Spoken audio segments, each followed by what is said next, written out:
Haya ni mambo makuu manane ambayo kama unahitaji kujenga mahusiano bora na hawa wazazi wako, ni lazima uweze kuhakikisha unayazingatia mambo haya. Ni mambo makuu manane yatakayokusaidia katika kujenga mahusiano bora na hao wazazi wako.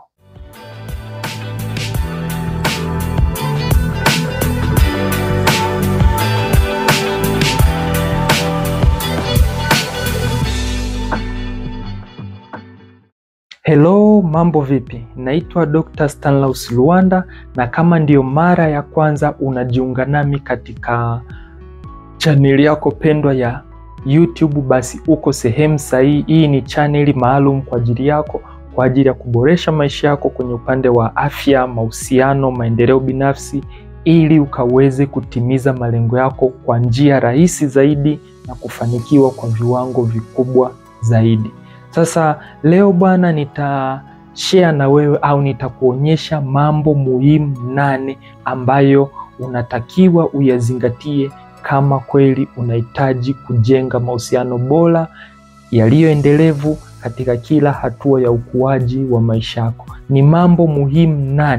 Ukiyazingatia haya mambo 8, hakika utaona maisha yako yanabadilika, mahusiano yanakuwa mazuri na wazazi wako, na unaweza kupiga hatua bila kuathiri muunganiko ambao mmeutengeneza. Katika maisha yetu, wazazi wana nafasi kubwa sana. Maisha yako, wazazi lazima utambue kwamba wana nafasi kubwa sana. Na hata vitabu vya Biblia vinasema kwamba wazazi ni Mungu wa pili hapa duniani. Kwa hiyo kama ukitambua wazazi wana thamani kuu na kubwa katika maisha yako, basi lazima utajifunza misingi, kanuni na vitu vya muhimu ambavyo ni lazima uvifanye ili kujenga mahusiano bora na hawa wazazi wako. Na katika somo la leo tutaona maeneo au mambo makubwa 8 ambayo yanakusaidia au yatakusaidia kwa asilimia kubwa kujenga mahusiano mazuri na hawa wazazi wako. Wengi wanaoyazingatia haya wanaweka mahusiano bora, wanalinda kesho zao, na wanashindwa kuharibu umoja waliotengeneza kati yao na hawa wazazi, hawa walezi wao. Sasa wewe naye kuwa kwenye listi hii ili uweze ukafanikiwe zaidi na kutimiza malengo yako in a positive, productive, changed way. Jambo la kwanza ambalo lazima ulizingatia unapotaka kujenga mahusiano na wazazi wako ni kutambua nafasi ya wazazi wako katika maisha yako. Yaani lazima utambue nafasi yao katika maisha yako. Vile vile tambua nafasi yako katika maisha yao. Kumbuka, huwezi ukajenga mahusiano na mtu kama huitambui nafasi yake. Kwa hili ndio eneo la kwanza lazima uanze. Lazima utambue nafasi yako na nafasi yao katika maisha yao. Hapa ndio mnaanza kujenga mahusiano mazuri. Hapa ndio mnaanza kutengeneza misingi. Kwa nini ninakuumiza hivi? Ni kwa sababu wewe ni kijana, au huenda wewe naye pia ni mzazi, una familia yako, una maisha mapya. Kwa kuna baadhi ya vitu ambavyo umeshaanza kujijengea, na mwisho wa siku kuna thamani huwa inapungua kati yako wewe na huyo mzazi wako. Kwa hiyo lazima uweze kujiupdate katika kila hatua unayopitia ili uweze kutambua, kwa umri nilionao, kwa kiwango nilichonacho cha sasa cha mafanikio yangu, nafasi yangu katika mzazi wangu ni ipi na nafasi yake katika maisha yangu ya sasa ni ipi. Kwa hiyo anzia hapo ili uweze kujua nafasi yako na nafasi yake katika maisha yenu au maisha yako ya sasa ni ipi. Hapo utakuwa umeanza step ya kwanza ya muhimu ya kujenga mahusiano, na hakika utaona itakusaidia kabisa katika hizi hatua nyingine utakazoendelea nazo. Hatua ya pili ambayo nayo itakusaidia katika kujenga mahusiano mazuri na hawa wazazi wako ni kujifunza lugha sahihi ya mawasiliano. Yaani lazima umeshatambua nafasi kati yako na huyo mzazi wako. Cha pili, jifunze lugha nzuri au lugha bora ya mawasiliano. Jua ni jinsi gani unawasiliana na wazazi wako. Kuna baadhi ya tabia hawazipendi, usifanye. Lakini pia mawasiliano, jua jinsi gani utawasalimia wazazi wako. Jinsi gani utaweza kuwa faraja kwao. Jinsi gani wazazi lugha yao ya ishara ambayo wanayokuonyesha katika maisha yako ya kila siku iko namna gani, wanahitaji vitu gani.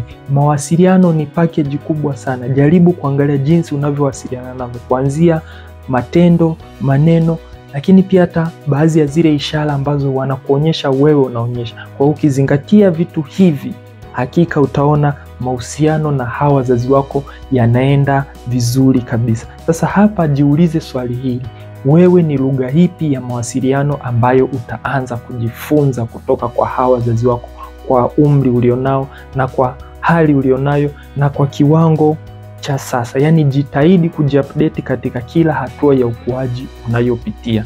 Hii itakusaidia kuhakikisha unawatambua jinsi wanavyotaka kuwasiliana na wewe kadiri umri unavyosogea na kadiri wewe unavyopanda chati na kufikia viwango vingine. Jambo la tatu au eneo la tatu ambalo pia litakusaidia katika kujenga mahusiano mazuri na hawa wazazi wako ni kuhakikisha unaweka quality time na hawa wazazi wako.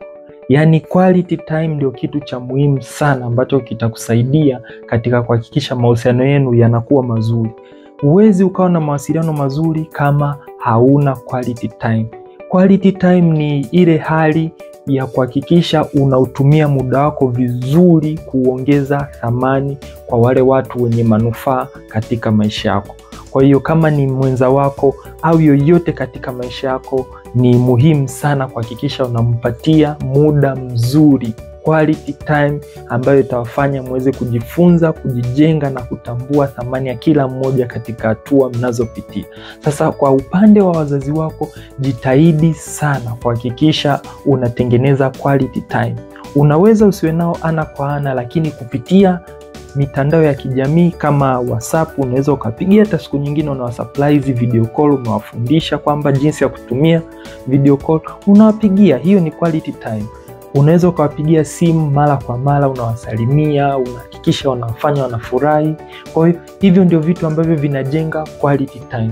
Au umebahatika kupata likizo, nenda kaa nao.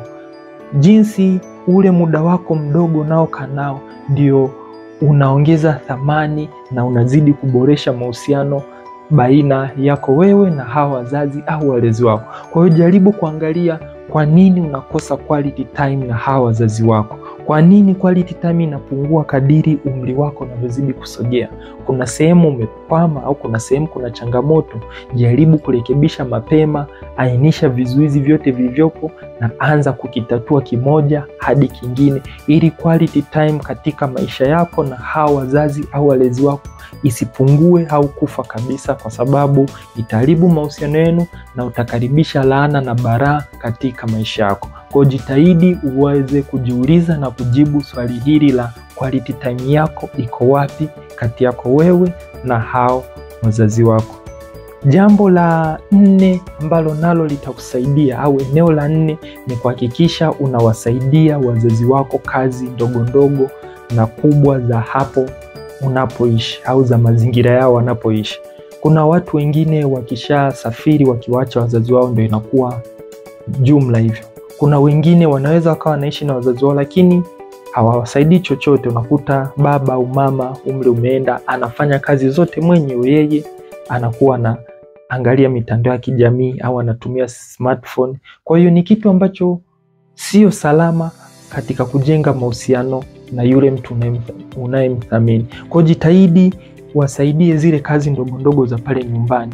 Changamka kidogo, wasaidie kama kuna masuala ya kupalilia maeneo ya nyumbani, kuweka mazingira vizuri, kuna vitu vidogo vingine wanahitaji kubeba, wasaidie. Unavyofanya zile shughuli ndogo ndogo inakurahisisha na inakuweka karibu na huyo mzazi wako, na itakufanya uweze kumuelewa mahitaji yake kwa muda huo na uweze kujua ni kitu gani unahitaji kukiongezea thamani ili huyo mzazi wako aendelee kuwa na afya njema na uweze kujua uimara wake wa kupokea kile unachomfanyia katika maisha yako. Kwa jitahidi kuwasaidia wazazi kazi zao zote, ziwe ndogo au kubwa. Kama wana miradi, nenda kaisimamie vizuri, uwe mtu wa mfano na utaona thamani na mahusiano yenu yanavyokuwa makubwa. Jambo la 5 ambalo pia nalo litakusaidia katika kujenga mahusiano bora na yaliyo imara na endelevu katika maisha yenu ya kila siku ni kuhakikisha unajenga tabia ya kupenda kuwaomba ushauri, na yani unakuwa mtu ambaye unatamani usikie wanakushauri kitu gani. Hata kama unajua wewe, waambie bwana, nina jambo fulani, wenda nimefikiria kununua kiwanja au ninafikiria kufunga ndoa. Wasikilize ule ushauri wao. Ile inakufanya uweze kuwajua uwezo wao wa kufikiri, uwezo wao wa kupokea mawazo yako, uwezo wao wa kupokea maisha yako kwa sasa, uwezo pia wa kupokea mabadiliko unayofanya katika maisha yako. Kwa hiyo hii ni hatua muhimu sana ambayo hutakiwi kuipuuza katika maisha yako. Waombe ushauri, washirikishe mambo ya muhimu, na utaona jinsi mahusiano yenu yanavyoimarika, na utaona kumbe wazazi wana mawazo mazuri na wana vitu vikubwa ambavyo wanaweza kukusaidia na vikabadilisha maisha yako, na ukawa mtu mmoja mkubwa sana na ambaye unalinda mahusiano muhimu kati yako wewe na hawa wazazi, hawa walezi wako. Hasa kwenye swala la kuomba ushauri, jitahidi kuangalia na vitu gani ambavyo unaenda kuomba ushauri. Jipime kabla ya kwenda kuomba ushauri na jipime baada. Lakini pia jipime na katikati, uweze kuangalia kuna changamoto gani ambayo imetokea, ili uweze kujirekebisha, kuboresha na kuimarisha, ili kulinda mahusiano ambayo mnahitaji kuyakomaza. Kwa jitahidi kuwaomba wazazi ushauri, usitake kufanya mambo yote. Hilo ni kosa ambalo litakutesa na litaharibu muunganiko wenu. Wazazi wataona kama umewatenga, na mwisho wa siku mtaingia kwenye migogoro mingine ambayo haina tija au haina manufaa, na mwisho wa siku utavunja muunganiko kati yako wewe, wazazi wako na kizazi chako ambao ni hawa watoto wako, na mwisho wa siku thamani yenu inapotea na hayo mahusiano yatakufa kwa 100%. Eneo la 6 au jambo la 6 ambalo pia nalo litakusaidia sana na lina matokeo mazuri sana katika kujenga mahusiano na hawa wazazi wako ni kuomba msamaha wenye mabadiliko. Lakini pia jifunze kusamehe.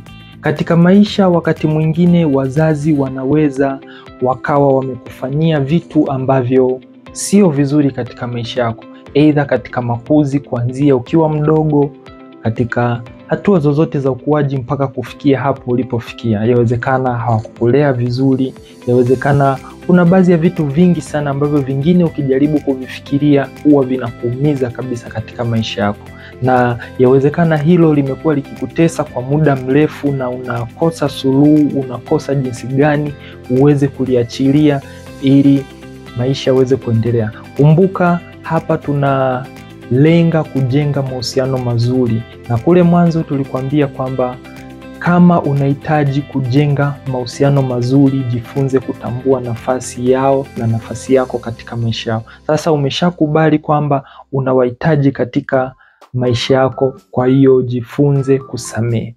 Najua sio kitu kirahisi, ila jaribu kuanza kujifunza kusamehe.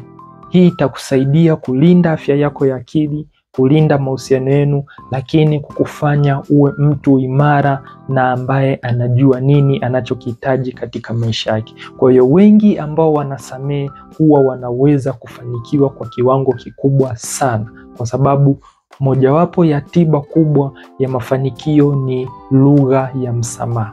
Na ndio maana hata pia katika kuomba msamaha au katika kusamehe lazima uhakikishe msamaha unaotoa uwe msamaha wenye mabadiliko. Lakini pia na hata wewe katika maisha unaweza ukakosea wazazi wako, kwa ujifunze kuwaomba msamaha. Mwambie bwana, mama au baba au bibi yangu yawezekana ndo amekulea sana, au babu yako, mwambie mama, samahani nimekosea. Mama, I'm very sorry. Vyovyote utakavyoweza kwa lugha ya Kiingereza, Kiswahili au lugha yako ya kikabila, haina shida. Cha muhimu, omba msamaha wenye mabadiliko, na kweli waone kile unachokisema umedhamiria kukibadilisha. Kwa jitahidi sana usibebe baadhi ya vitu ambavyo vitakutesa, vitawatesa wao, na mwisho wa siku vinaweza vikakuathiri katika maisha yako na katika maeneo mengine muhimu yanayochangia katika ukomavu wako kiuchumi, kimahusiano na engo nyingine zote muhimu katika maisha yako. Jambo la 7 ambalo nalo ni zuri sana na litakusaidia katika kujenga mahusiano na hawa wazazi wako ni kuhakikisha unapanga matukio muhimu ya kufurahia pamoja nao. Yaani hakikisha bwana wewe unaweka mikakati ya kuhakikisha unasherekea na wazazi wako. Yaani usikubali mwaka wa kwanza, mwaka wa pili, miaka mitano hujawahi kabisa kusherekea kitu chochote kikubwa au cha muhimu pamoja na wazazi wako. Sasa hapo unaweza ukafanya hivi. Yawezekana ukaona mwezi wa 12 au mwezi wa kwanza mzazi wako, wenda baba au mama, anatimiza miaka yake kadhaa ya kuzaliwa, yani birthday yake. Sasa hapo unapanga kama surprise.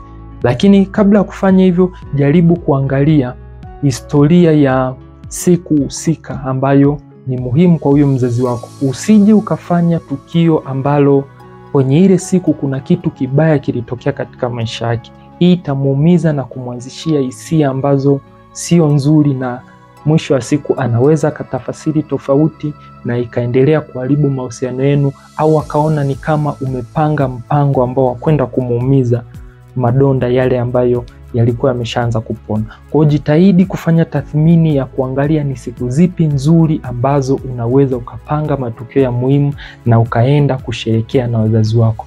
Maisha yasikufanye uwe serious na kuwaona wazazi wako ni watu wakali sana, ni watu ambao hawatakiwi kufurahi. Kwa jitahidi panga siku au panga matukio ambayo atafanya mwezi kuwa pamoja na msherekee pamoja. Kama ni Krismasi, Pasaka au sikukuu zaidi, au siku yoyote ambayo utaona sasa hapa nimepata nafasi and I need to talk to my parents, we need to enjoy, tunahitaji kushare memories. Hakikisha mnasherekea, mnakula vizuri, mna enjoy. That's peace. Na hapo ndio unajenga mahusiano na hawa wazazi wako, na utaona thamani yenu na thamani yao itaongezeka kadiri maisha yanavyozidi kwenda. Na jambo la mwisho, jambo la 8 ambalo ni unatakiwa ufunge nalo somo hili ni kuhakikisha unawaambia wazazi wako unawapenda. Note this na itakusaidia. Unaweza ukafanya trial na utaona jinsi ilivyo na nguvu kubwa na jinsi inavyoimarisha mahusiano kwa kasi sana. Waambie wazazi wako unawapenda na unawathamini. Waambie unawapenda na unawathamini. Hii ni nguvu kubwa sana. Yaani hii ni powerful tool sana ambayo itakusaidia katika kuongeza na kujenga hayo mahusiano na hawa wazazi wako. Kwa nini nakwambia hivyo? Kwa sababu wazazi wanapitia vitu vingi. Yawezekana walikuwa wawili, sasa saizi amebaki mmoja. Kwa hiyo hana mtu wa kumwambia ninakupenda. Mami, I love you. My wife, I love you. My husband, I love you. Kwa hiyo wewe utakapokuja kuweka lile neno katika maisha yake, kuna kitu cha thamani kikubwa unakuwa umekiongeza katika maisha yao, kwa sababu hawajawahi kusikia hilo neno kwa muda mrefu. Kwa hiyo sasa siku wanapolisikia kutoka kwako, wanaona kumbe huyu mtu anatambua tunachokifanya au tulichokiwekeza katika maisha yake. Anatambua nafasi yetu katika maisha yake, katika maisha yako. Kwa hiyo jitahidi sana uweze kuambia wazazi wako unawapenda na kuwathamini. Na ndiyo maana hata mimi, moja ya kitabu changu ambacho ninakipenda sana na ninakushauri wewe uweze kukisoma, na kitakusaidia katika kujenga na kuimarisha mahusiano bora kati yako wewe na hawa wazazi wako, kinaitwa Muda na Wazazi. Na ndio maana hapa chini nimeweka hiki ni maalum kwa wale wanaowapenda na kuwathamini wazazi wao tu. Kama wewe wapendi au hujajiandaa kuwathamini wazazi wako, please usichukue kitabu hiki, hakitakusaidia. Hii ni zawadi kwa wale wanaowapenda na kuwathamini wazazi wao. Ni moja ya kitabu muhimu sana na ambacho kitakusaidia sana katika kutambua nafasi kuu 4 muhimu katika familia, ili ujue jinsi gani unawekeza kwa baba, kwa mama, nafasi yako kama kijana na hao ndugu wengine. Ninatumaini mpaka hapa utakuwa umejifunza vitu muhimu na utaenda kuvifanyia kazi. Be the change of yourself. Naitwa Dr. Stanislaus Luanda. Usisahau kuendelea kujifunza na kusubscribe kulike channel hii ili tunapokuwekea somo jipya uweze kuona ni vitu gani unatakiwa uvimarishe katika maisha yako in a positive productive changed way.